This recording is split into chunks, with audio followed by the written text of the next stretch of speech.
What's up, everyone, and welcome to episode 211 of Two Amazon Sellers and a Microphone, brought to you by Solozo. And today, this is going to be a ton of fun.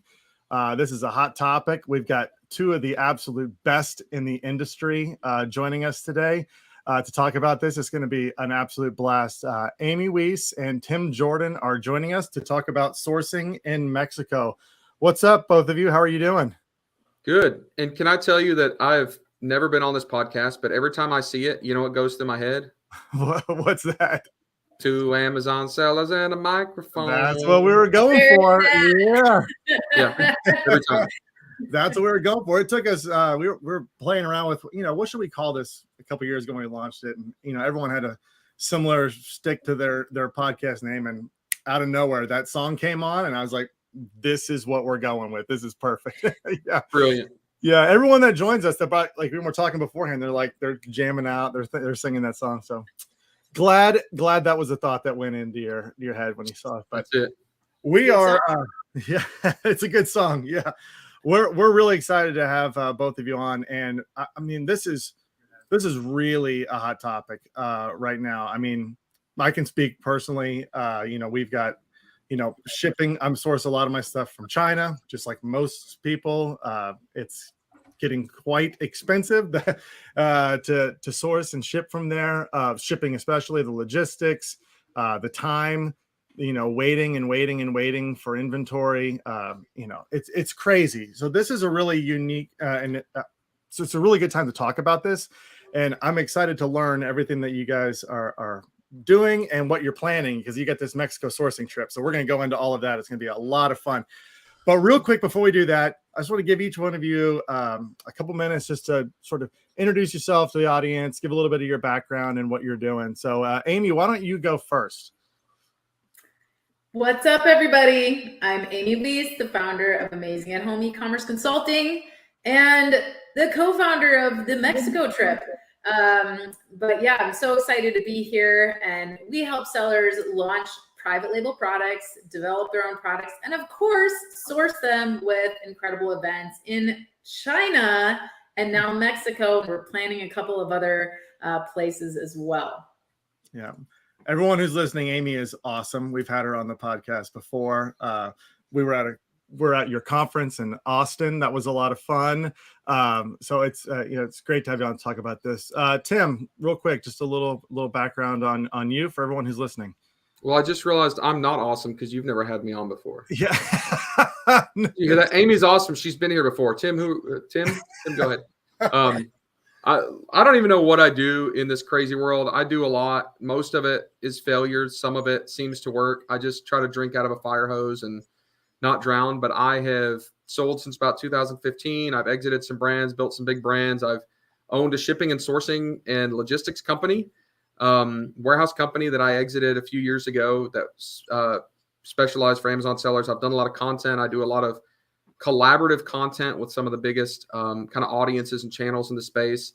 I do a little bit of coaching. I help run a online community called Private Label Legion with my partner Norm Farrar, the beard guy, and then I do a lot of consulting for other industry service providers, whether it's software, logistics, or marketing companies, things like that. And mostly I just kind of hang out and learn a lot from people that are way smarter than me and get sucked into these cool projects. I don't know about the way smarter part than you. Both of you are everywhere. You give out such amazing information. I don't know how you guys do it. I don't know if you guys live in a different time of day than everybody else. I don't know how you're at all these conferences, how you're constantly sharing information, all the projects that you both are involved in.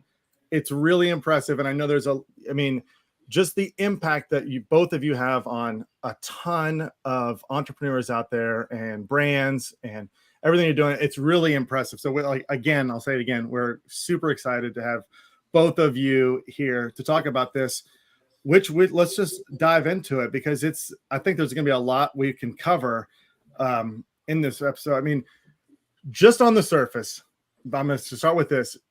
Being in the United States, selling in the US marketplace, it's always just been in the back of my head, why am I going on the other side of the planet to get my products, there's got to be other opportunities out there, other options out there.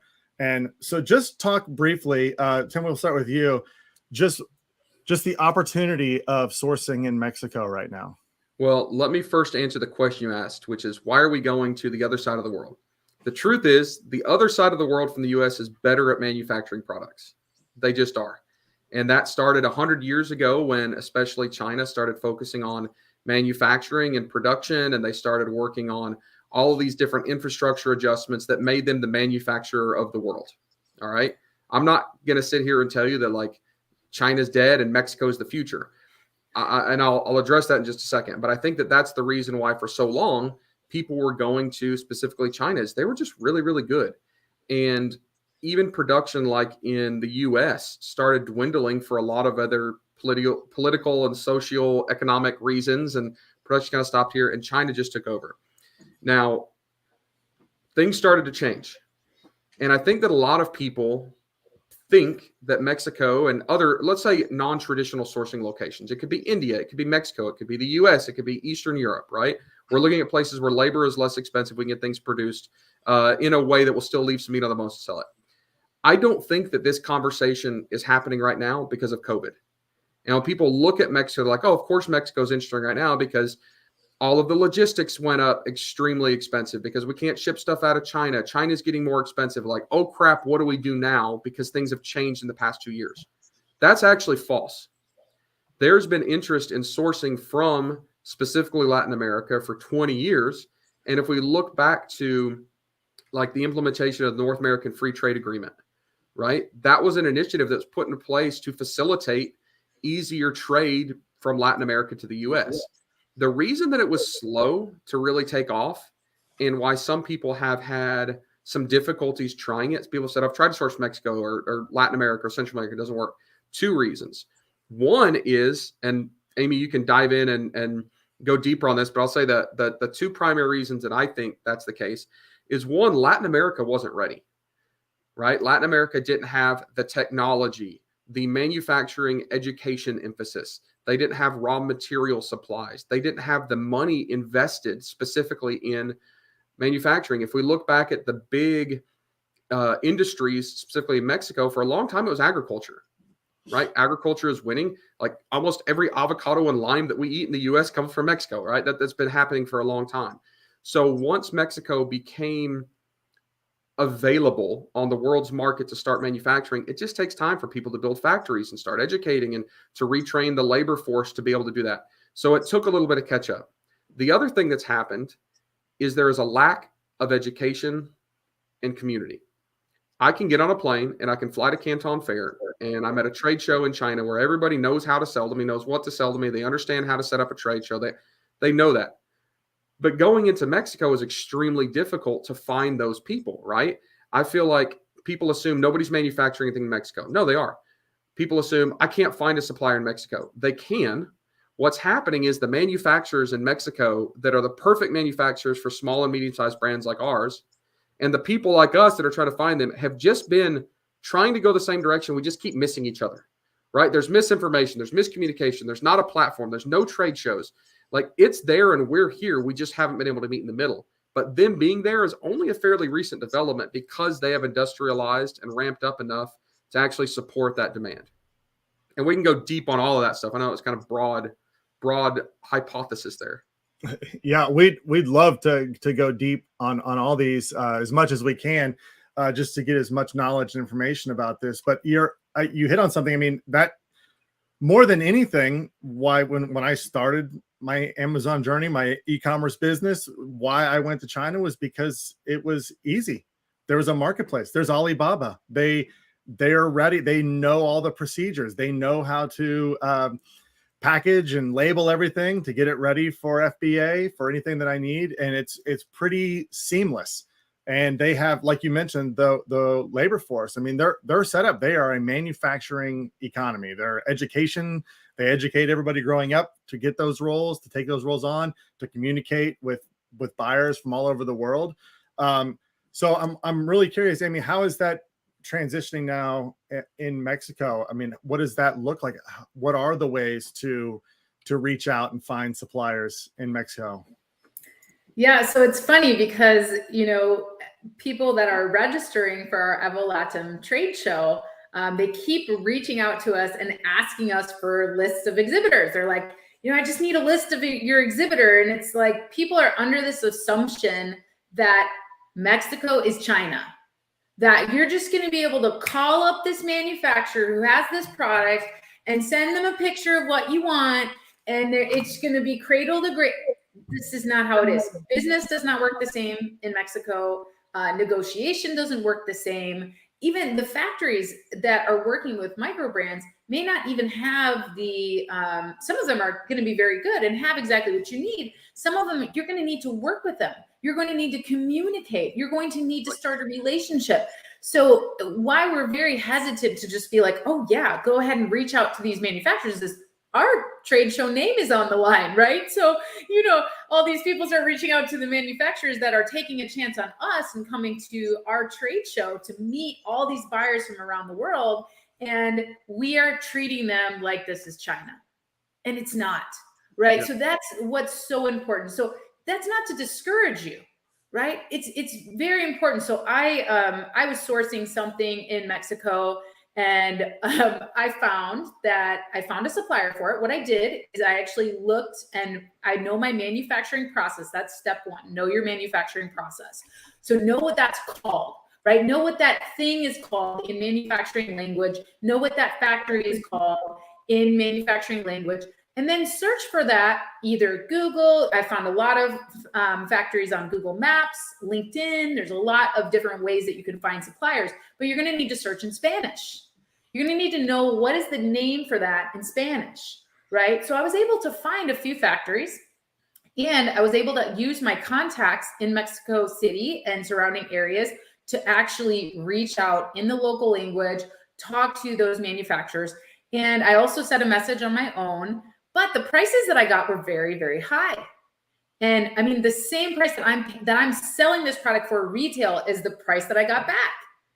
And I was like, okay, what's happening here, right? So I sent my contact to go visit the factory to find out what's happening, because you need to be there in person, right? And what ended up happening is what these guys were doing is they were buying the product from China and they were doing the customizations.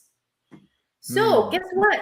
I have relationships with my factories in China. I could have ended the discussion there and said, oh, forget it. You're charging me too much. You don't have my product. Forget it, whatever, right? But guys, we're talking about thousands of dollars you're paying to source from China for shipping versus hundreds of dollars and 2 days of lead time to get it to America. That's worth having extra communication. So guess what? I have better prices on raw materials than they do. I've got relationships with my factories in China. So now I can take that relationship with this manufacturer in Mexico to the next level. I can help them improve their supply chain. And now I can start sourcing my stuff from there. I can bring my raw materials in from China. And guess what else we have? Free trade. So no more tariffs for me.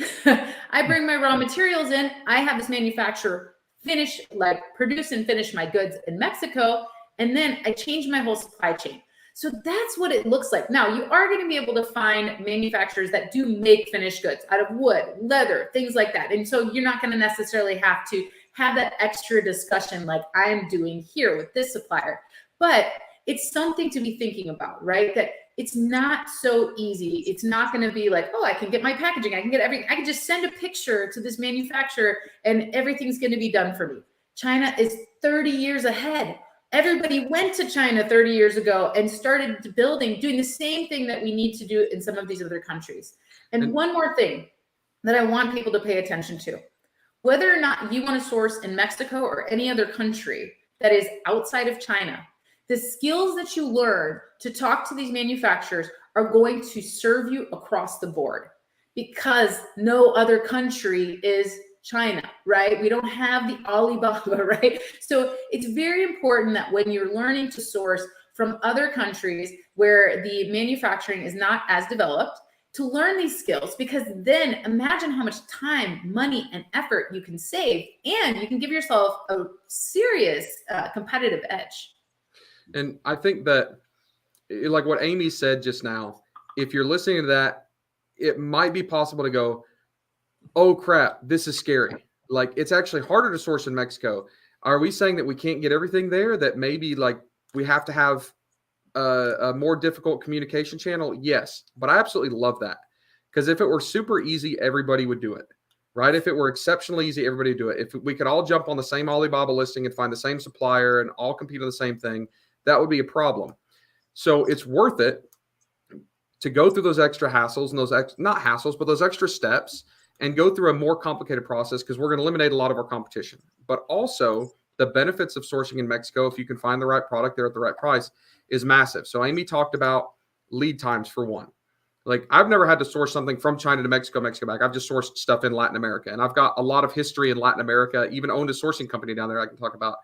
But lead times are about the same for production. But if you have, like Amy said, days of shipping instead of months of shipping and reduce those tariffs, it's huge.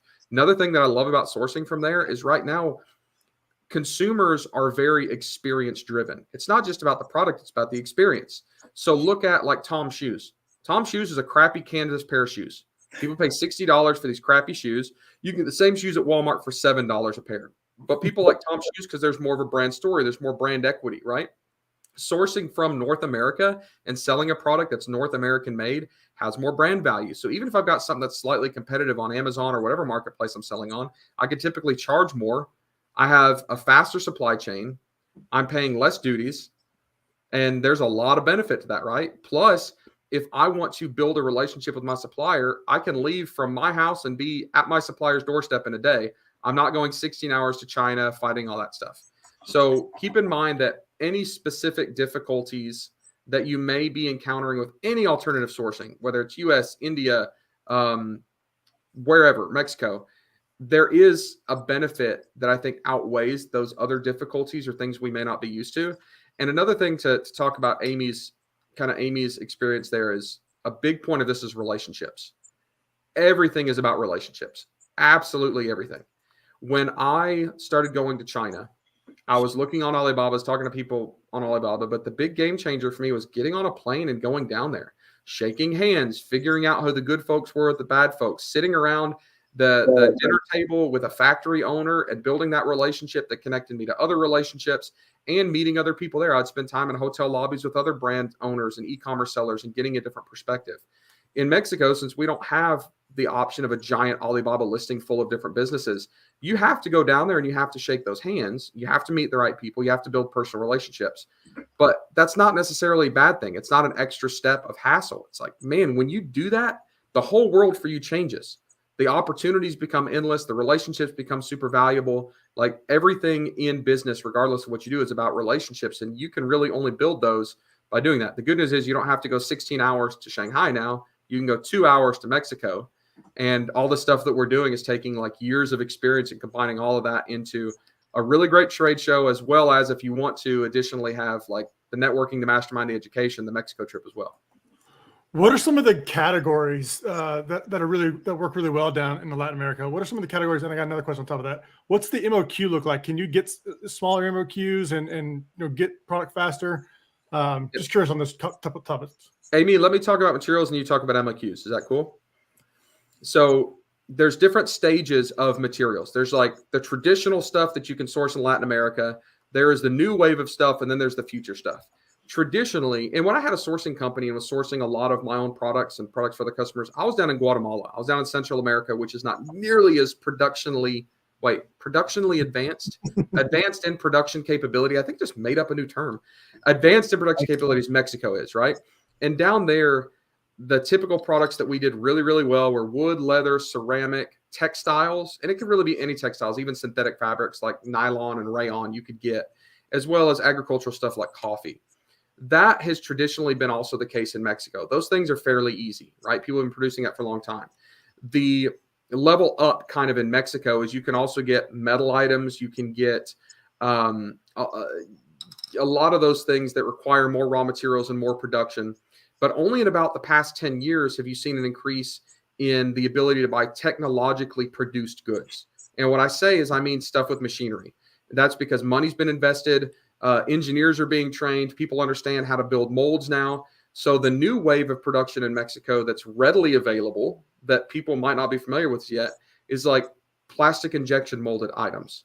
So plastics, latexes, fiberglasses, carbon fibers, these synthetic materials that need some sort of technology or machinery to produce it on like a more advanced level. We're also seeing, even when it comes to wood, like wood is not just being, rustic handicraft stuff. Now they're using CNC lathes and CNC routers to actually do very specific engineered things.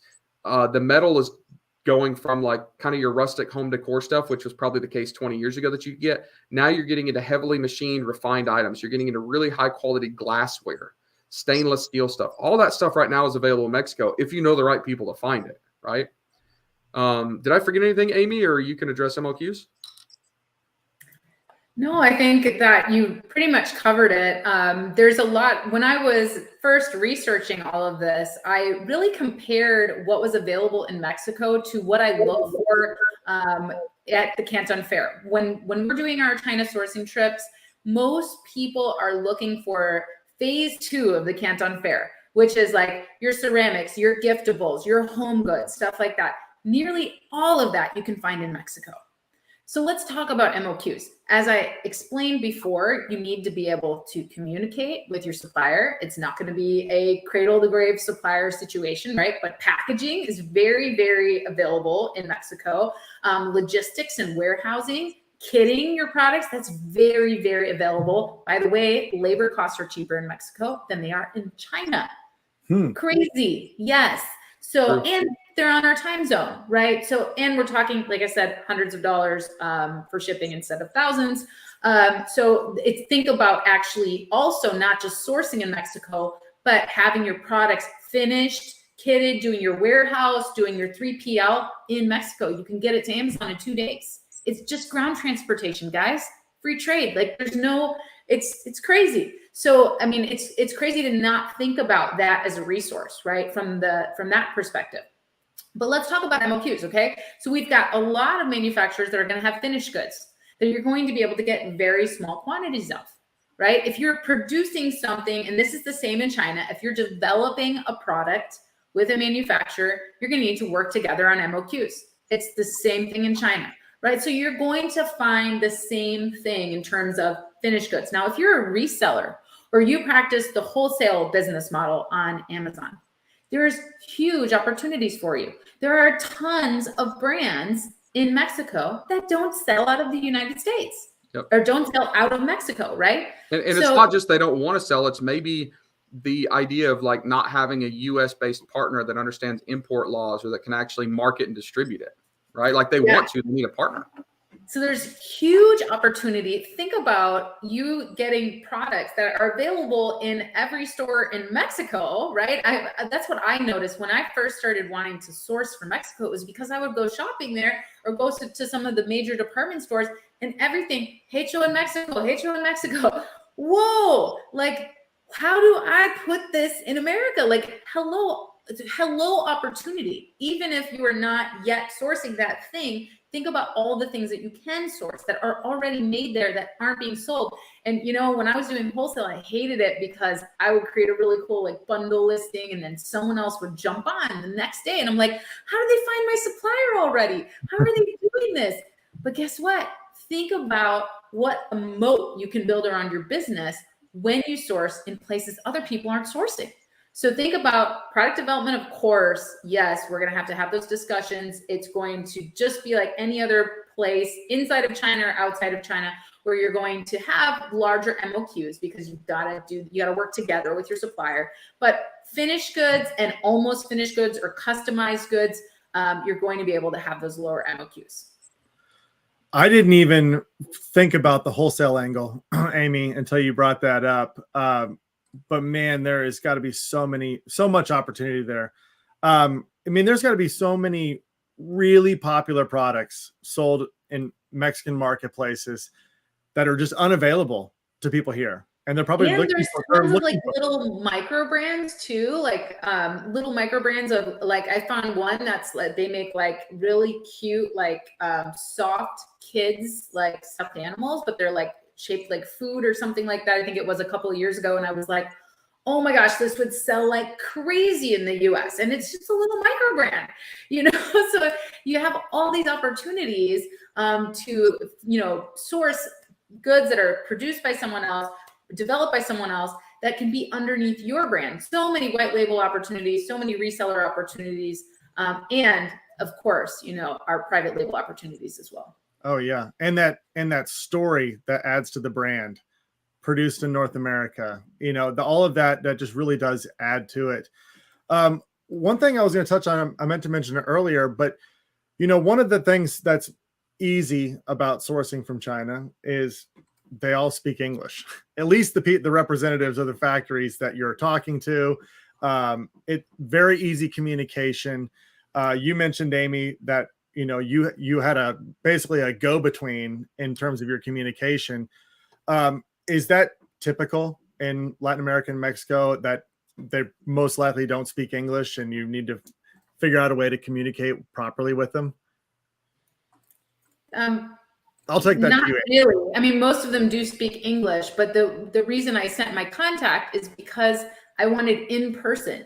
If I just message them on their website, they don't know me from Adam, right? And that's the problem when you're sourcing. I mean, when I think about the first time I went to China, it changed everything for me. I went from sourcing from a trading company that I didn't even know was a trading company to finding a factory. I was paying $6 for a product that I now found a factory that had even more designs, even more options, and I was now paying $2. I mean, doing it in person makes all the difference. It changed my business. I also I paid over $40,000 for my molds. And if I had gone in person, because I went through an intermediary, right? If I had gone in person to China, I could have gotten those molds for about $13,000.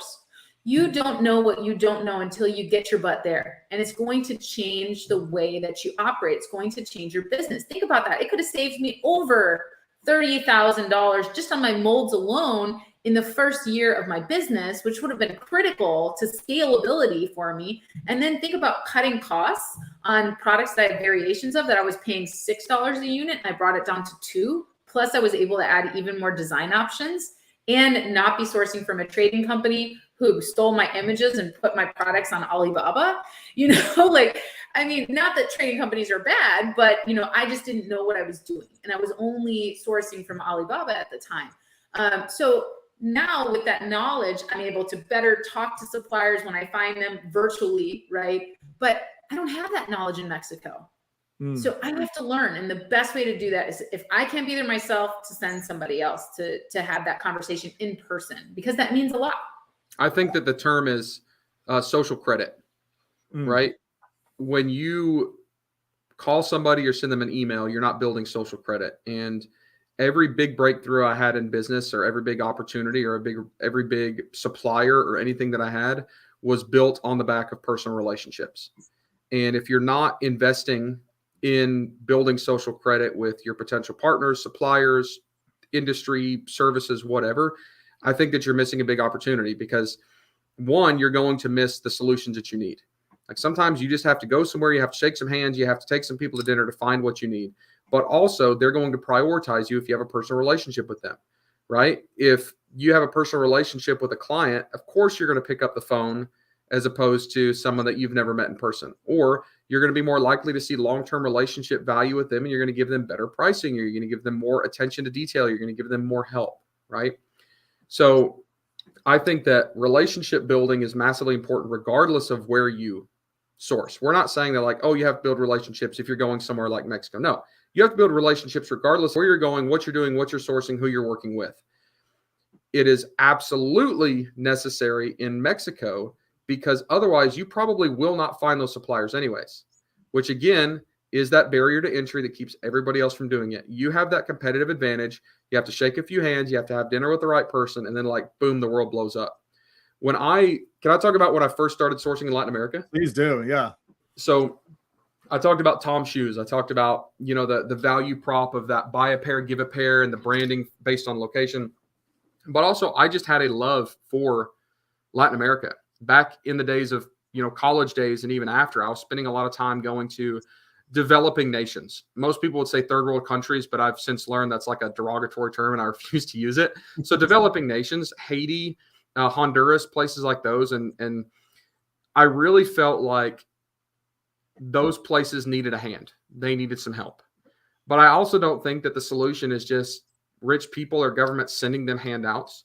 I don't believe that the solution is taking the most entrepreneurial, enterprising, and ambitious 10% of the population and letting them walk to the US. I don't believe that solution. I think the long-term generational wealth building solution is to empower business there, right? It is like, let's support the entrepreneurs through education, opportunities, and let's make a big change. And it took me a lot of maturity to get to that point. So as I'm looking at my private label products and I'm working with other people selling products, I'm looking at Tom's shoes. I'm like, man, there's got to be a way to make this work. I had a mission to start sourcing products in Central America, which is Guatemala, Nicaragua, Honduras, that area, right? And it was a beast. It was so frustrating because I'm finding brands that have the most beautiful products coming out of there, like these $1,000 leather duffel bags that are just freaking amazing. But I couldn't find the suppliers. I couldn't find how to find people. I couldn't find anything online. It was awful. So I started going down to Guatemala and just shaking hands. And it took me a lot of trips, right? I had to meet the right people. Eventually, I started learning from people there and realized that, like, hey, everything you're doing, Tim, is wrong. Nobody wants to talk to you. You can't find the people you want to talk to anyways. And nobody trusts gringos, right? Gringo business owners have been trying to exploit cheap labor in Central America and Latin America forever. Take a hike, get lost. And I thought, man, how am I going to figure this out?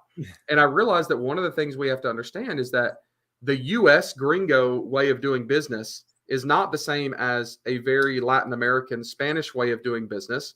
And sometimes we can be bullies. And I think that whether it's real or imagined, whatever, it's reality now. And we have to gain some humility, or I had to gain some humility and realize that, like, hey, the way I'm trying to approach this is about, now I wasn't going in and being rude or bossy, but I expected people to call me back. I expected people to want to do business with me, right? So the first thing I did is I started a company down there and I staffed it with nothing but local liberals. We'll say that. I found the most hippie, liberal, socially supporting individuals that I could find, and I hired them. And they were all females too, which is interesting in Latin America. There's some dynamics there. And I said, listen, I have products that I want to source here. I have other brands that I can help source products here, but we have to represent the artisans and the producers. Like, we have to make sure that this is done in an equitable way where everybody wins. I want everything to be at fair wage, fair trade standards. Like, we're going to figure this out. And it was a very monumental lift. Like, the task of trying to build those relationships. Like, I had staff that would get in a car and drive for 6 hours and stay there for 4 days, just shaking hands and building relationships and going to small artisans' homes. And we had to figure out supply chain stuff. The best leather makers have an entire family, 10 employees, their entire family that make the best leather stuff, but they can't get the same material that this other one could get. So now we have to figure out, like, we have to control the leather supply chain. We have to have 7 families that can produce this order. They all have to have the same templates. And when we get quotes from them, we have to analyze whether they're going to make money on this, because a lot of times they'd underquote it. And then we'd have to tell them, no, raise your quote. And then we go back to the brand and say, hey, we raised their quote, by the way, so it's fair for everybody. But it started working and we started building relationships. Now, Central America is tough because they don't have the scalability, because they don't have the infrastructure that Mexico does. But we learned a ton of lessons in Central America that pertain to all of Latin America. And I understood that there is ridiculous opportunities to sourcing in Latin America for everybody if you learn how to do it the right way and you build the relationships you have to. Because if you don't have the education and the knowledge of how to do it, and you don't have the personal relationships to actually pull it off, you're never going to get anywhere. I started so Amy and I have taken probably hundreds of people to China and done sourcing trips. And the way we do those is, of course, you're shaking the right hands. We're introducing everybody, but we're also educating you, right? There's a lot of training. We've had hundreds of people. I've done big trips in India doing the same thing. So what we said is, hey, if we're really going to make, and I did that in Guatemala. I used to take people to Guatemala all the time, multiple trips where we would do this thing. And when Amy and Norm and everybody that's involved in this trip sat down, we said, hey, to do this right, we need 2 things in Mexico. One is we need a trade show where people can actually come down and learn, and people can fly down from the U.S. for one day and meet, and manufacturers come up for one day, and we're going to have ridiculous training involved. Like, we're going to have people on stage speaking Spanish and English, teaching people about sourcing. then we added another day. We said, hey, education doesn't just come from teaching the gringos. We need to provide free education for manufacturers and suppliers on how to do business with us. So Amy still says I'm insane, but I said, hey, let's do a free training workshop for manufacturers and suppliers in Mexico. So Alibaba's partnering with us on this, and we have basically a workshop for 500 people, up to 500 people, the day before the Evo Latam trade show that's free to suppliers and manufacturers in Mexico to come learn from some of the smartest people in the US, all speaking in Spanish, on how to deal with us, right? Like education. And then the actual sourcing trip itself at themexicotrip.com, we're taking down a smallish number of brands and sellers from the US. We're attending the trade show, but we're also spending like 6 days to 10 days. There's an option for a Cancun segment too. And teaching, like we're bringing in sourcing agents. We're bringing in supply chain experts that understand Mexico, that are based in Mexico. We're bringing in big brand owners that source in Mexico already to train everybody on how to do this. So I think it's game changing, and it comes from a lot of experience, a lot of trial and error. And I can tell you, I've made a ton of mistakes trying to source in Latin America, but I think that Amy doesn't know all the answers. I don't know all the answers. Norm doesn't, but I think that we've put together enough experts that we've got it. We've got the absolutely best option to have it all figured out in a short period of time. And it's worth it. Learning how to source in Mexico and being able to break through those hurdles of serious competition, not being able to find a supplier, like it's absolutely worth the investment. I knew that this trip was impressive just on the surface, looking at what you guys were putting together. I didn't realize it was that impressive. That is, and I just have to touch on this one. I'll tell a little anecdotal story, because there's a theme in all of this, and it's relationships. I mean, you've said it numerous times, Tim, and I think a lot of people, they miss that. It's a huge mistake. They're just reaching out with suppliers, and then like the second email with a supplier, they're trying to negotiate down the price. Transactional. It's super transactional, and it doesn't work. You're always trying to figure out a way to put together a win-win deal. How does this benefit? Because you mentioned it perfectly. I mean, if it's a win for the supplier, the manufacturer, they're going to be a partner for a long, long time. And it's going to end up being a huge win for you. I mean, I remember my very first supplier, I found him on Alibaba. That was my very first product I launched a long time ago. To this day, he flies out. We hang out, we go, I've met him in numerous places.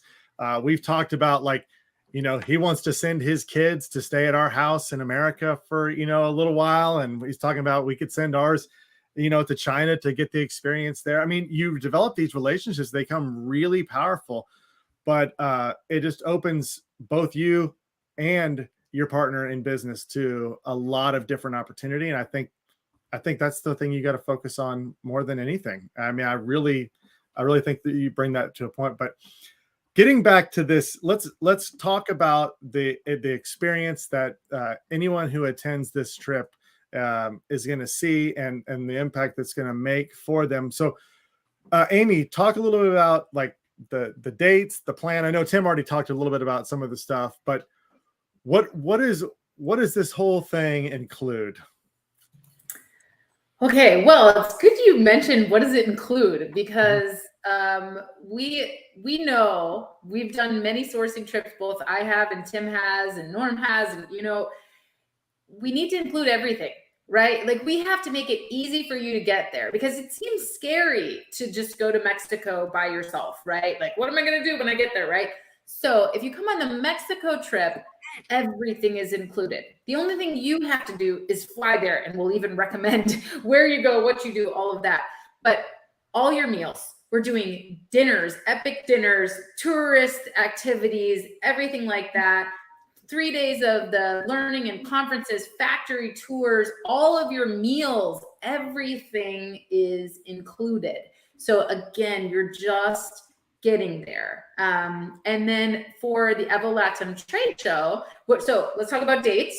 The June 4th through the 12th is June 4th through the 9th is the Mexico City portion, and June 9th through the 12th is in Cancun.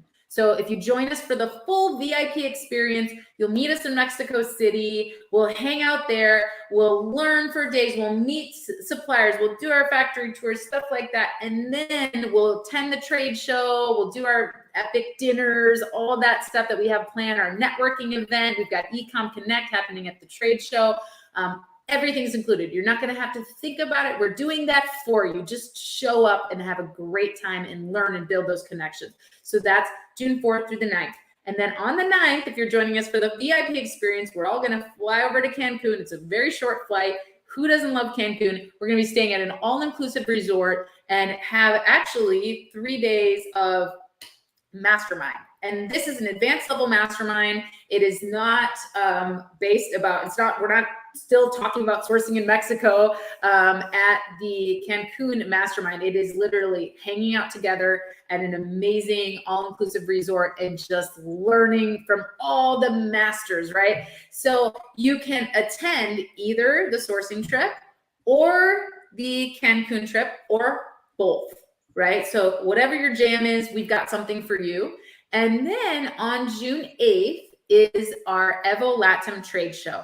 Now this is free to attend. So if you're in Mexico City hanging out, or you just want to come to Mexico City for 2 days and stay at Mexico City has great hotels, right? It's a great city, easy to fly into, easy to navigate. But you can come to the trade show. So if you're like, nope, I got this, I just want to come to the trade show, you can do that. It's a quick flight from the US, right? And you can come join us at the trade show. You just go to evolatam.com, evolatam.com, and you register there. It's that easy. So you can either join us, you can upgrade your sourcing experience and join us on the Mexico trip, or you can join us for the Evo Latam trade show, or for everything. That sounds like an absolute blast. And everyone gets to hang out with you guys. What could be better than that? I guess that depends on who you ask. Yeah. What this brought up another question, because we're going to talk about how everyone can sign up and register for your trip, and you've got a nice discount that you're giving to everyone who's listening to this. We'll touch on all of that as well. But you mentioned touring factories. That's when you're in Mexico City for that first portion of this event. Where is that the main manufacturing hub in Mexico, or is it everywhere? Are there just different parts? Tim, why don't you take that? Where is the main manufacturing hub in China?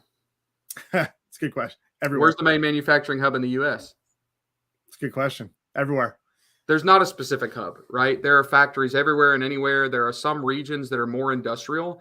Like if we looked at the US, if we thought about like steel, we think of like Pittsburgh, Detroit, right? So like, yeah, we can kind of make some connections to historically leaning industries to regions. But in Mexico, it's really everywhere. And it's a lot of the mid-tier cities like your Monterreys, your Guadalajara's, places like that. There are a lot around Mexico City as well. The majority of what this trip is about, though, is it's connecting and educating. So Mexico City is the perfect place for that because it has the world. Like we literally booked the World Trade Center in Mexico City for this trade show. Like we're insane at how much this stupid thing costs, but we're doing it to make it awesome. But also it's easier for people to travel in and out of. So manufacturers are going to be traveling from different cities to come to the trade show and exhibit. We have logistics suppliers. We have sourcing agents. We have all sorts of other services that are going to be there as well that you can meet. But also the people that are coming in from around the world. We have people from registering from the US, from the UK, from EU. We even had someone from Australia getting registered. I think that was last night or this morning, Amy. So Mexico City is the easiest place to travel in and out of. So that's why we picked it. And the accommodation is just amazing. Like the world-class hotels and all that. The restaurants are great. Yeah. And then transitioning to Cancun's not so bad either. Yeah. And we kind of, maybe we were over ambitious trying to have 2 trips in one. We thought, hey, if we're going to be down there and have like this hardcore sourcing training in Mexico City, there are people that can't come down for like 6 days to Mexico, but maybe they want to come for a weekend in Cancun. We're going to an all-inclusive resort, really nice on the beach. And we are changing up the content a little bit. We will have a tiny bit of overlap for people that come to Cancun but weren't in Mexico City. But in Cancun, we're bringing in really high-level experts and thought leaders in the e-commerce space, and we're teaching a lot of workshops. Like if you want to understand influencer marketing, we're bringing in Gracie Ryback, one of the, I guess, foremost thought leaders, because she does that professionally. She's not an Amazon seller. She is a professional influencer that sells Amazon products. And like, she's going to sit down for 3 hours and do a workshop. And then we all get to hang out on the beach, and we've got great dinners lined up and all that good stuff. So, we really have a lot of stuff. We have the trade show with the networking event, E-commerce Connect after it. We have the Mexico sourcing trip, which is the small, all-inclusive, like you pay us and we cover everything from picking you up at the hotel at the airport to dropping you off at the airport at the end. And then you can elect to or independently come to Cancun for the 3-night mastermind there. Just going to hear Gracie talk about influencer marketing is worth it right there. She's fascinating. Every time we hear her speak, you always learn a ton. Amy, real quick, tell everybody what they need to do to register, to get set up, and the discount that you're giving them through this right now. Yeah, so right now we have a $500 discount on the trip. As Tim mentioned, we are going world class here. We're taking care of all of your meals, everything. Your hotels. Can I pause and say something about that, Amy? We're not doing that just because Amy loves being like the perfect hostess. We're doing that intentionally so that people can focus. Like, you're coming to learn, and the last thing in the world you need to be worried about is, how do I get a taxi in Mexico because I don't speak Spanish, which I don't. Super gringo here. Like, we literally take care of everything. So the only thing you have to focus on is learning and meeting people, whether it's other sellers with you, the thought leaders and amazing people we have, or your potential supplier, service provider, stuff like that. So everything down to like bilingual headsets, like at the trade show, like everything. And we hired the like best team in Mexico who puts on all the major trade shows. So, because that's not us, we're not experts at that. You want to throw a trade show, you got to hire somebody who does that. So that's why we made all these efforts here for this first inaugural event here. So yeah, how you register. You can go to themexicotrip.com to learn more. If you wanted the whole experience, to upgrade your sourcing experience, and you just can use code MEXICOVIP at checkout, and you can save $500 on your trip ticket. We do have specials for partners as well. So if you want to bring your spouse or your partner, there is a section there for that. And then let's see, what else? Oh yeah. And that covers, that's Cancun. Everything's on themexicotrip.com. Now, if you just want to come for the trade show, awesome. You can do that. Go to evolatam.com, EVOLATAM, and that is free. So we do have a networking event that we're going to have there as well. And so we will be sending that information out to our registrants if they want to attend that networking event that night as well, Ecom Connect. But that's how you get signed up. That's how you do it. Get it done. And if nothing else, get on our mailing list, right? Because we're building out sourcing guides, and we've got tons of information. So you can go to themexicotrip.com and just get on our mailing list there as well. So definitely stay connected. Perfect. Yeah, I'm on that mailing list, and it's good stuff that I'm getting in my inbox there. And Chris, I think we're gonna have to take a week off of work in June. Yeah, I already booked it off. Yeah, I'm gonna block it off my calendar. That's what he's been doing this whole time. Like, I wonder why he was muted. He was on the phone with American Airlines. Yeah, like, hey, let me get a first class flight. I haven't even booked my ticket yet. I'm like, man, I need to like get moving here. But luckily, I'm in Little Mexico in San Antonio, so it's very easy to get to Mexico City from here. Yeah, quick. Super quick. I know this has piqued a lot of interest in everyone that's listening and watching right now. I encourage everyone to go to themexicotrip.com, learn more. If this is something that you're really looking to do and interested in, I mean, these are the perfect people to be joining on a trip like this. So I encourage everyone to do that. Use the discount. Go ahead, Amy. If you want to get on a webinar with us, we're about to do a webinar next week on just answering all your questions, because people have so many questions, I'm sure, that we didn't address today. So absolutely, you can go to themexicotrip.com/webinar, and you can sign up for our webinar next week and be there with us and actually ask questions and get your questions answered. So. All right. We will see you on the webinar for sure then. And again, I know we're running up against time here, but we really appreciate both of you taking time out to share this awesome experience, and also to share all of the tips, tactics, and strategies about learning how to source in Mexico and Latin America. I think there's a lot of opportunity. My eyes were opened certainly to a lot of opportunity that's available, and I'm excited to explore more. So thank you both for joining. It's been an absolute blast. Everyone go to themexicotrip.com, and thanks everyone for tuning in. If you like content like this, make sure you're subscribing to the podcast. We're on every podcast platform available. You can also see all of the live streams from these on Solozo's social channels, LinkedIn, YouTube, Facebook. Additionally, if Amazon advertising is an area where you're struggling or you'd like to improve, or it's a workload that you'd like to hand off to a tool or to our team of experts, we'd love to talk to you at Solozo. You can go to solozo.com, schedule a demo. You'll talk to either Chris or myself. We'll be more than happy to talk anything Amazon. If we go down to the Mexico trip and we learn a whole bunch of stuff about sourcing, we're more than happy to talk about that as well. But we'll definitely show you the power of Solozo's tool for optimizing and automating your advertising. So head over to solozo.com and book a demo today.